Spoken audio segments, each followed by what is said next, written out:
Serikali kupitia Wizara ya Kilimo imeanza kutekeleza maagizo ya Waziri Mkuu ya kuachana kabisa na mfumo wa lumbesa katika biashara ya mazao nchini Tanzania.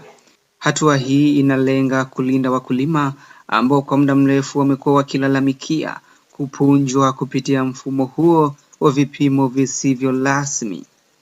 Kwa mujibu wa maelezo ya serikali, wafanyabiashara sasa wanatakiwa kutumia vipimo vilivyo sahihi vinavyotambulika kisheria badala ya kutumia magunia makubwa yasiyojulikana kama lumbesa. Mfumo wa lumbesa umekuwa ukitajwa kuwa moja ya sababu zinazowafanya wakulima kupata hasara, kwani gunia moja linaweza kujazwa zaidi ya kiwango kinachotakiwa. Wizara ya Kilimo nchini Tanzania imezungumza leo ikisema kuwa kwa sasa Tanzania itaanza